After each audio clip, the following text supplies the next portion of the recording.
Om Shanti. Good morning. साकार मुरली 24 सितंबर 2025।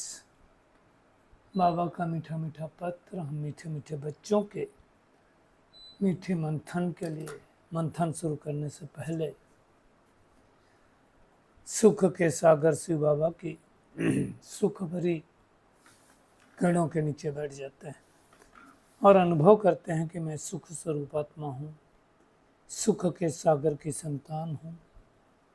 आज की साकार मुरली मुख्य जो पॉइंट है कि भगवान आया है हमारी बैटरी चार्ज करने के लिए। बैटरी हमारी क्या हो गई? आत्मा रूपी बैटरी डिस्चार्ज हो गई है। तो कैसे चार्ज होगी, उसके बारे में बाबा ने आज युक्तियाँ बतलाई। और आज दुनिया में विश्वास लोग कम क्यों करते हैं ब्रह्मा कुमारी इस पर, उसके बारे में बाबा ने कहा। क्योंकि दुनिया में लोग सच को परख नहीं पा रहे हैं, क्योंकि आजकल भगवान बहुत निकल गए हैं। इतने भगवान हैं, शिवोहम वाले भी बहुत निकल गए हैं, रिद्धि सिद्धि वाले भी बहुत निकल गए हैं। कोई क्या करके दिखा देता, कोई क्या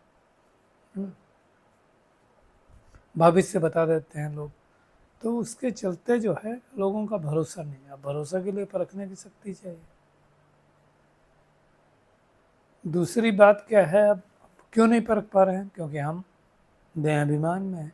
63 जन्मों से हम देहाभिमान में रहे हैं, तो देही अभिमानी बनने के लिए मेहनत तो लगेगी। और 3 बातें हैं, ज्ञान, भक्ति और वैराग्य। इसको भी हम देखेंगे। भगवान हमारा श्रृंगार कर रहा है। एक्चुअली बाप दादा दोनों मिलकर श्रृंगार कर रहे हैं। किस चीज़ का श्रृंगार कर रहे हैं? सर्वगुण संपन्न बना रहा है। तो हमें चेकिंग करना है, मेरे अंदर कोई अवगुण तो नहीं है। तो उसके बारे में भी बाबा ने अटेंशन खिंचवाया है। और कैसे आकर के ब्रह्मा के बगल में वो आत्मा बैठती है, जिसे दुनिया में लोग ब्राह्मणों को खिलाते थे ना, तो बुलाते थे। पता नहीं पहले आत्मा आती थी कि नहीं, पता नहीं, बट उसी के बारे में बाबा ने कहा। आज बाबा ने क्रोध को फिर से टच किया कि बच्चे तंग करते हैं तो फिर गुस्सा आ जाता है। बाबा क्या कह रहा है? जैसे श्री कृष्ण को दिखाते ना, उखली से बांधा, तो तुम्हें भी बांधो, खाना ना दो, लेकिन मारो नहीं।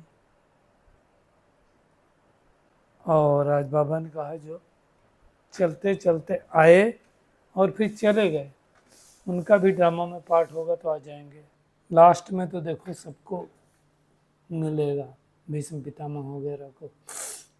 और आज पुरानी चीज़ों में भी ताकत नहीं रही। अब खाने पीने के ले लो या सोना चांदी ले लो, खानियाँ तो खाली हो गई ना। तो उसके बारे में भी बाबा ने कहा, क्योंकि कितने आए मुसलमान लोग लूट गए। आज बाबा ने तो ताजमहल को भी बताया कि लूट कर ले गए, कब्रों में लगाया, ताजमहल में भी लगाया। और बाबा बैजेज जो बैच हम लगाते हैं ना बाबा के घर में, उनका कदर होना चाहिए। क्यों? भगवान ने बनाया है। और जो भगवान के सिखलदे लाडले, उन्हें बाप दादा की छत्र छाया अधिकार के रूप में प्राप्त होती है। तो कैसे अधिकार मिलता है उसको भी हम देखेंगे।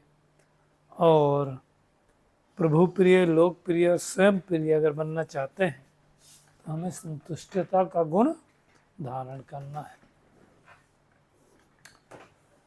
तो ये आज की पूरी मुरली है। हम शुरू करेंगे बैटरी से। आप देखो, वो वाली जो बैटरी होती है, चाहे मोबाइल में पड़ती हो, चाहे किसी और गैजेट में पड़ती हो, चाहे इन्वर्टर में पड़ती हो, चाहे सोलर में पड़ती हो, चाहे कार की बैटरी हो, एक बार डिस्चार्ज हो जाए। और एक बात देखी गई है कि over A time of period वो बैटरी डिस्चार्ज तो होती है। अब ऐसे आत्मा रूपी बैटरी फिर से डिस्चार्ज हो गई। और डिस्चार्ज होना चालू वास्तव में देखा जाए तो सतयुग से ही होती है। जैसे आत्मा परमधाम से नीचे आती है, बैटरी डिस्चार्ज होना चालू होती है। हमने कई बार इसको देखा हुआ है कि सतयुग में आती है, तो सतयुग में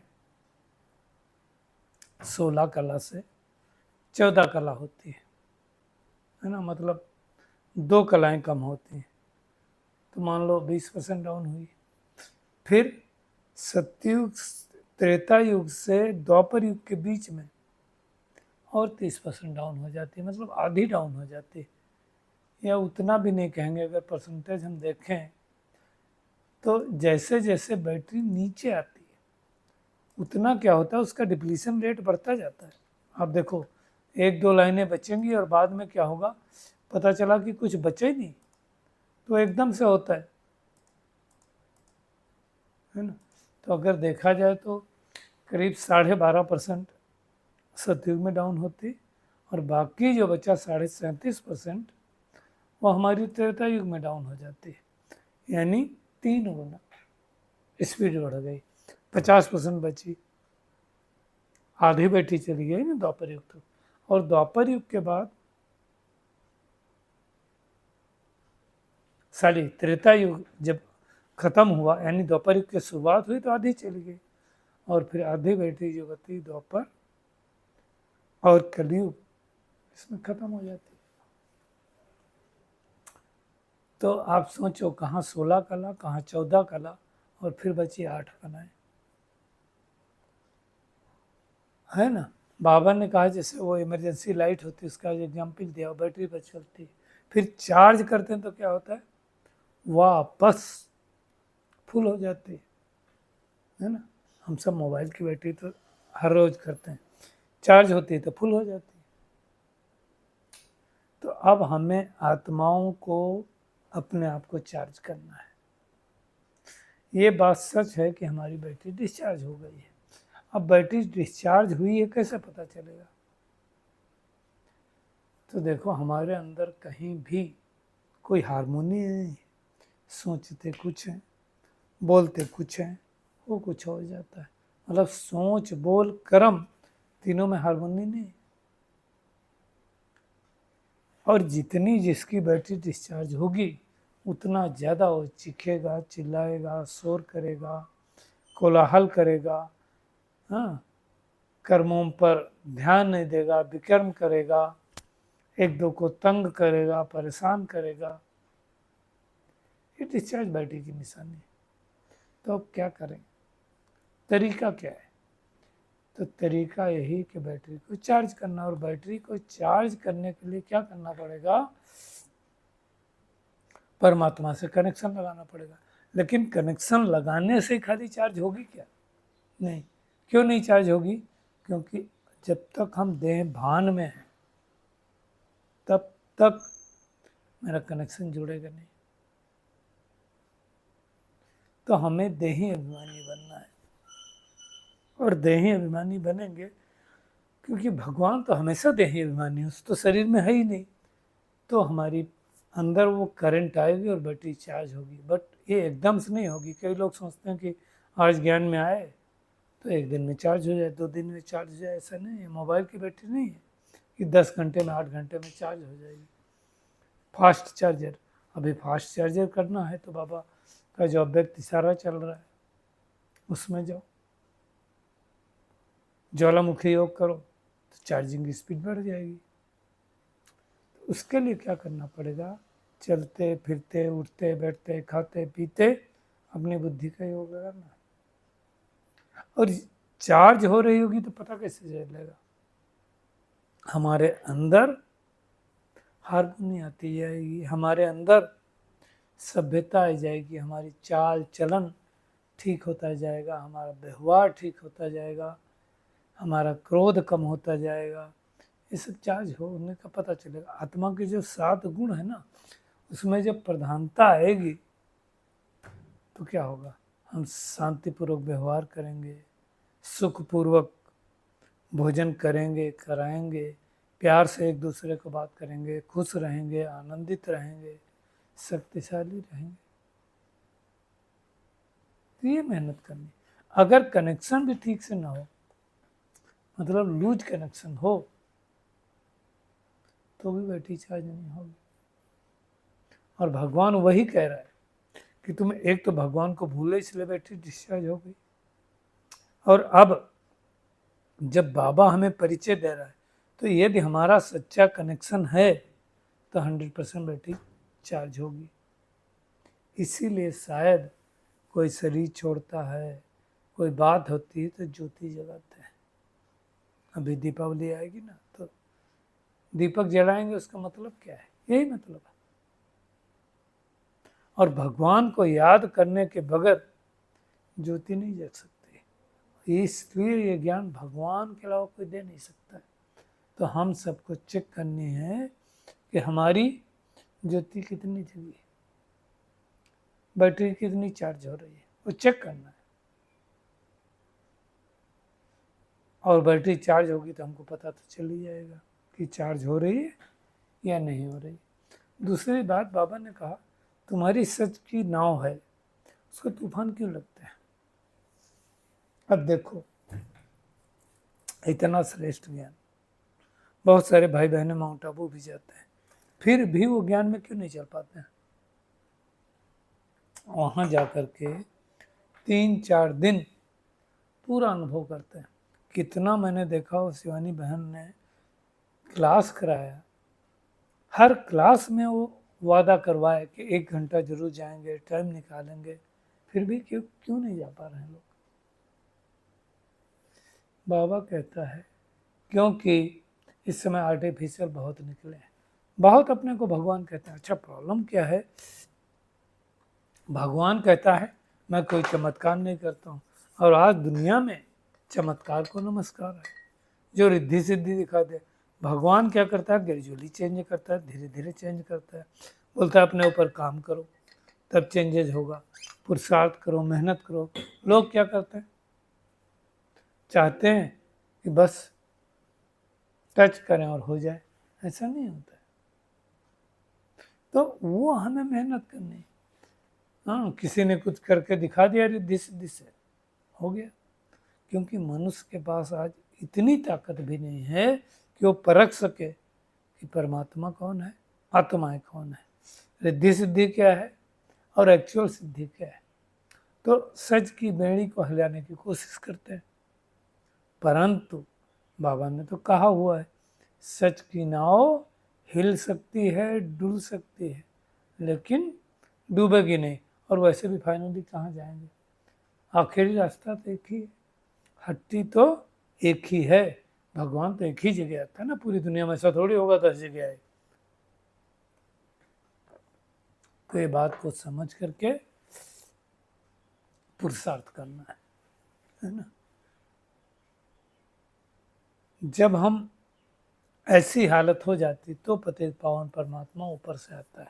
अच्छा, और एक बात है, कई लोगों को ये बात समझ में आती नहीं है। कई लोग, अभी जैसे हम कोर्स करवा रहे थे तो उसमें जो सर्वव्यापी के ज्ञान पर कई लोग, अच्छे लोग अटक जाते हैं। क्यों अटक जाते हैं? क्योंकि वो सोचते हैं भगवान सर्वव्यापी है। एक भाई तो सूरज पे अटक गया, बोला सूरज भी तो सर्वव्यापी है। हमने कहा भाई साहब, सूरज का प्रकाश सर्वव्यापी है, सूरज सर्वव्यापी है। सूरज थोड़ी हमारे पास रहेगा तो हम उस जल जाएंगे। उसकी लाखों डिग्री सेंटीग्रेड टेम्परेचर है उसका। आप सोचो अगर हमारे पास हो तो क्या हो। तो कई लोग तर्क लगाते नहीं।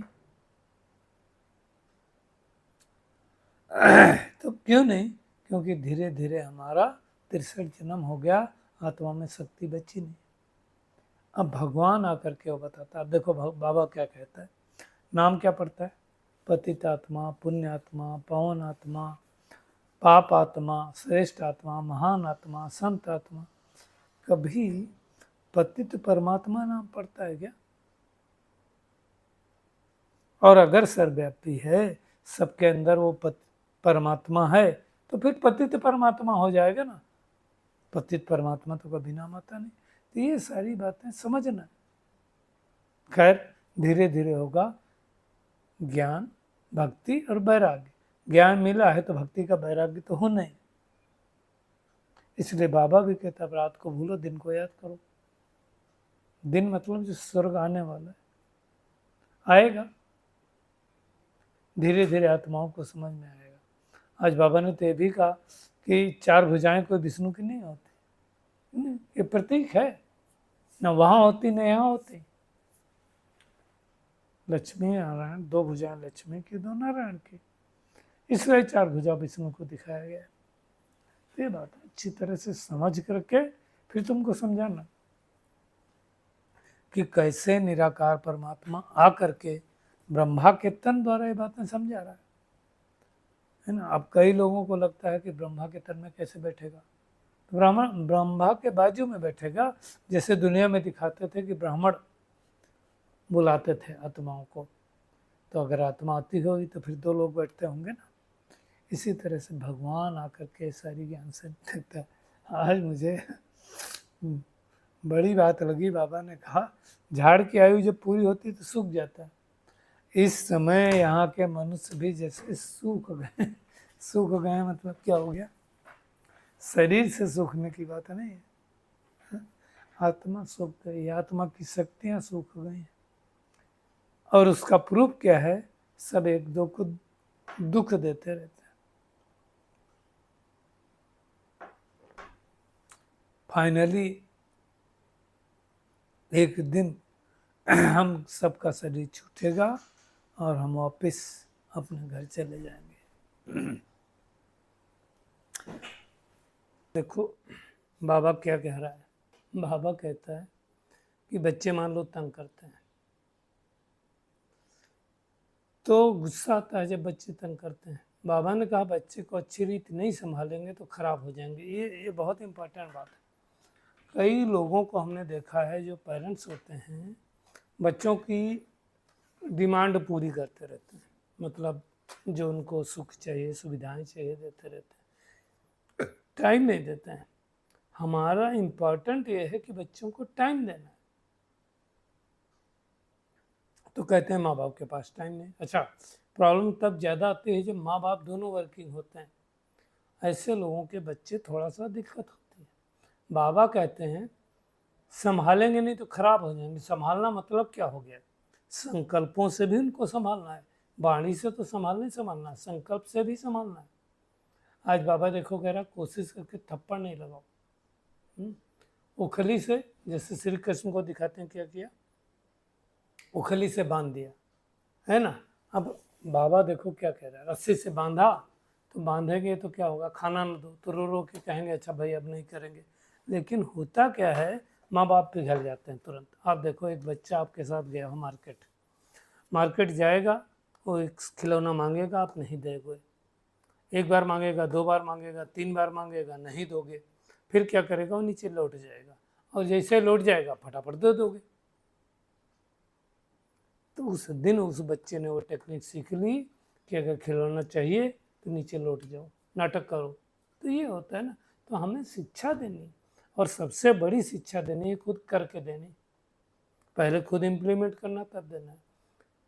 जैसे आजकल कई बच्चों के बच्चे बगैर मोबाइल खाना नहीं खाते हैं। अरे माँ बाप नहीं खाते हैं तो बच्चे कैसे खाएंगे। तो पहले माँ बाप को सीखना है ना। लौकिक में भी होता है, कोई सपूत होता है, कोई कपूत होता है। तो हमें क्या करना, पहले खुद अपने ऊपर इम्प्लीमेंट करना है। बाबा कहता हार जीत हार जीत, जीत हार होते होते आखिरी जीत हो जाएगी, लेकिन मेहनत तो करनी पड़ेगी। बाबा ने कहा चलते चलते कहीं चले गए, छोड़ गए, बहुत सारे लोग हुए, समर्पित हुए, फिर छोड़ गए। फिर क्या होगा, फाइनली तो आना पड़ेगा। बाबा देखो कह रहा बाप के पास ही पूंछ लटकाना पड़ेगा। पितामह आदि को भी अंत में आते हैं, उनको भी बाण किससे लगे, तो कहते हैं कुमारियों ने बाण मारे, है ना। आज जो घमंड कर रहे हैं, कल बाबा कहता है घमंड उतर जाएगा। सेंटर्स भी बढ़ते जा रहे हैं, बच्चे भी बढ़ते जा रहे हैं, कि किस किस तरह के लोग आ रहे हैं, फाइनली तो आने हैं, क्योंकि नई दुनिया की स्थापना तो होनी ही है। अभी इस पुरानी दुनिया में कोई ताकत नहीं, सब चीज़ों से ताकत निकल गई। सोना कितना था खानियों में, आज नहीं है। स्वर्ग में तो सोने के महल होते हैं, है ना। अभी तो कर्जा ले ले करके बात मत पूछो। ये जो हमारी करेंसी होती है ना, ये भी गोल्ड के हिसाब से इसकी वैल्यू कम ज़्यादा होती है। सतयुग में तो दीवारों में भी हीरे जवाहरात लगे रहते हैं, वहाँ धन की कोई कमी नहीं होती, कारून का खजाना रहता है। जैसे दिखाते ना, अल्लाह अवल का एक चिराग, उसको ठका किया तो महल निकल आया, ऐसा नहीं होता है। बट सतयुग में हम जाएंगे तो वहाँ खानियाँ भरतू होंगी, दिव्य दृष्टि से सब देखा हुआ है ना। तो बाबा देखो कह रहा वहाँ के प्रिंस प्रिंसेस के बाद मुरली भी जो होंगी, मुरली मतलब बजाने वाली, जो आज काठ की होती है वो हीरे की होगी। तो कितना था, सब लूट के ले गए। बाबा ने कहा कुछ पहन कर ले गए, कुछ आजकल अगर पहन लो आप तो क्या होगा, लूट ले जाएंगे, छुरा मार के भी बाबा कहता ले जाएंगे, है ना। कितने लोग लेकर के गए। बाबा कहता देखो मुसलमान आए, लूट के ले गए, कब्रों में लगाया, इवन ताजमहल में भी बाबा कह रहा लगाया। ब्रिटिश गवर्नमेंट भी खोद के ले गई। तो भारत को किसने नहीं लूटा, मुगलों ने लूटा, अंग्रेज़ों ने लूटा, अफगानों ने लूटा, सब ने लूटा। अब वापस फिर से आएगा। और आज बाबा कह रहा है तुम्हें अपने बैचेज का ध्यान रखना है, जो भगवान ने हमें बैच दिए हैं तो उनकी कदर रखना है। भले माया धोखा देने की कोशिश करे, लेकिन हमें धोखे से बचना है। आज के वरदान पे आते हैं। माया व विघ्नों से सेफ रहने वाले बाप दादा की छत्र छाया के अधिकारी हो। बाबा कहते हैं जो बाप दादा के सिकलते लाडले हैं, उन्हें बाप दादा की छत्र छाया अधिकार के रूप में प्राप्त होती है। अब चेक करें मैं सिकलता लाडला हूँ कि नहीं। सिकलता मतलब बिछड़ा हुआ, और लाडला मतलब जो बहुत ही प्यारे होते हैं। और अगर छत्र छाया हमें मिल रही है तो उसके अंदर माया की ताकत नहीं है जो आ पाए, वो सदा माया पर विजयी रहते हैं। तो चेक करें, याद रूपी छत्र छाया है, जितना याद करेंगे उतनी छत्र छाया बनेगी, और वही विघ्नों से हमें सेव करेगी। और जिनके पास भगवान की छत्र छाया है उनके लिए मुश्किल से भी मुश्किल बात सहज हो जाती है। पहाड़ समान बातें रुई के समान अनुभव होती हैं। और हमें प्रभु प्रिय, लोक प्रिय और स्वयं प्रिय बनना है तो संतुष्टता का गुण धारण करना पड़ेगा। खुद संतुष्ट रहना, दूसरों को संतुष्ट करना। जैसे उस दिन बाबा ने बताया था कि अगर आप सेवा कर रहे हो तो खुद भी संतुष्ट हो, दूसरे भी संतुष्ट हो। और व्यक्ति सारे की पॉइंट में बाबा ने कहा याद की यात्रा को पावरफुल बनाओ, और जो ज्ञान है ना उसके अनुभवी बनाओ। क्योंकि इस समय अनेक आत्माएं तड़प रही हैं, भटक रहे हैं, उनको आनंद चाहिए, सुख चाहिए, शांति चाहिए। तो जब हमारी वो स्थिति होगी तब हम उन्हें दे पाएंगे। तो पूरी मुरली में टेक होम यही है कि हमें अपने आप को श्रृंगारित करना है सब गुणों से, सबको सुख का रास्ता बताना है, किसी को दुख नहीं देना है।